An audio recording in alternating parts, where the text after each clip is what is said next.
بسم اللہ الرحمن الرحیم۔ حضور صلی اللہ علیہ وآلہ وسلم کا حسنین کریمین علیہ السلام کے کانوں میں اذان کہنا۔ حضرت ابو رافع رضی اللہ عنہ سے روایت ہے کہ جب حسن اور حسین پیدا ہوئے تو حضور نبی اکرم صلی اللہ علیہ وآلہ وسلم نے خود ان کے کانوں میں اذان دی۔ حضرت ابو رافع ہی روایت کرتے ہیں کہ میں نے نبی اکرم صلی اللہ علیہ وآلہ وسلم کو دیکھا کہ آپ صلی اللہ علیہ وآلہ وسلم نے سیدہ فاطمہ کے ہاں حسن بن علی کی ولادت ہونے پر ان کے کانوں میں نماز والی اذان دی۔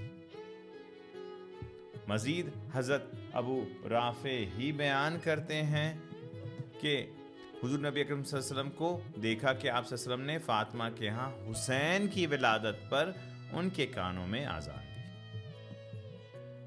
ان روایتوں کو رویانی نے المسند میں، طبرانی نے معجم الکبیر نے، تو طبرانی نے پھر معجم الکبیر میں، ہشمی نے مجموع الزوائد نے، ابن ملقن انصاری نے خلاصۃ البدر المنیر میں، شوکانی نے نیل الاوتار میں، صنعانی نے سبل الاسلام میں لایا ہے۔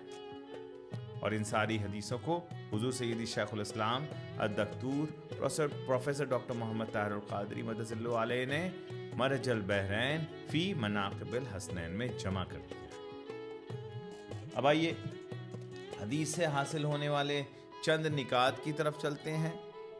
پہلی بات تو اللہ رب العزت کی طرف سے نعمت کے حصول کے بعد اذان دینا۔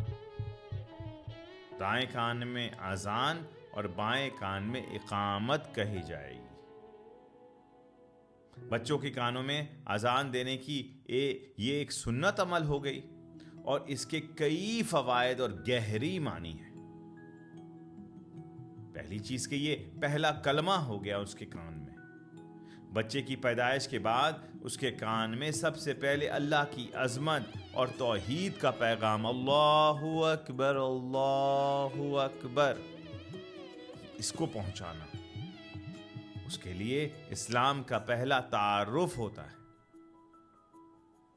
دوسری چیز شیطانی اثرات سے تحفظ۔ اذان کی آواز شیطان کو بھگاتی ہے۔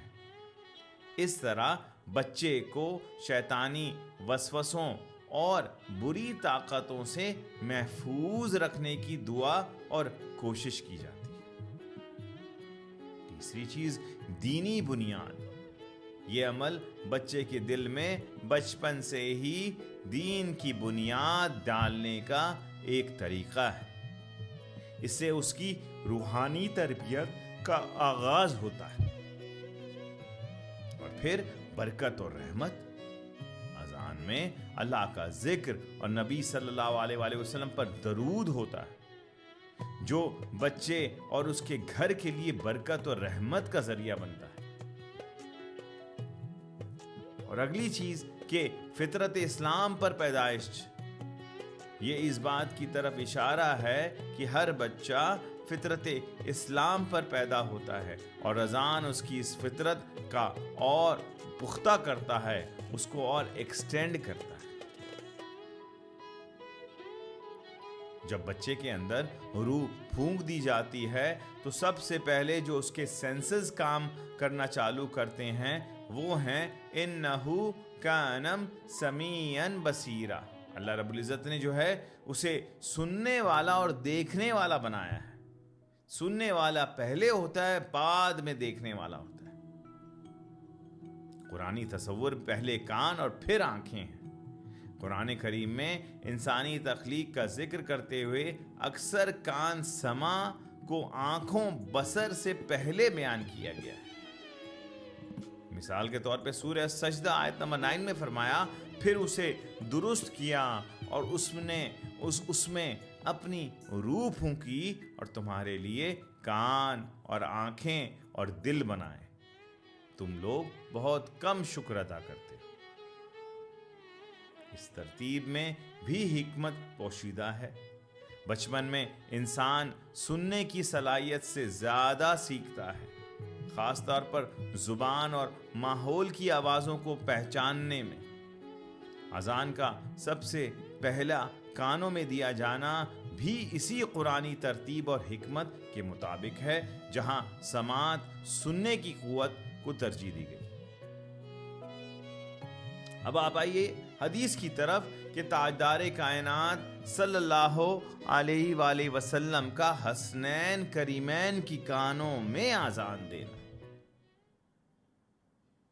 کیا ہی خوش نصیب وہ صحابہ گزرے، وہ شخصیات گزریں کہ جن کے کان میں اللہ کے محبوب، اللہ کے نبی نے آواز دی، اذان دی۔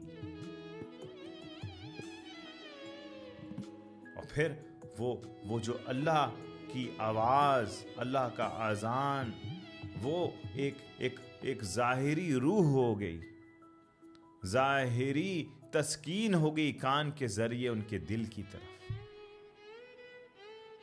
اور وہ ایک پیغام بھی ہو سکتا ہے کہ اے حسن، اے حسین، تو پیدا ہی ہوا ہے اللہ کے دین کی فراوانی کے لیے، اللہ کے دین کو زندہ کرنے کے لیے۔ تو آقا علیہ السلام کے حسنین کریمین کے کان میں اذان دینا، یہ ان کی تربیت، حضور علیہ السلام کی ان کے لیے مزید انسیت، لگاؤ، تڑپ، توجہ کو اجاگر کرتی ہے۔ اللہ رب العزت کی بارگاہ میں دعا ہے کہ حسنین کریمین کے اسوہ پر چلتے ہوئے ہمیں بھی کامیابی اور کامرانی سے مالا مال فرمائے، آمین، بجاہ سید المرسلین۔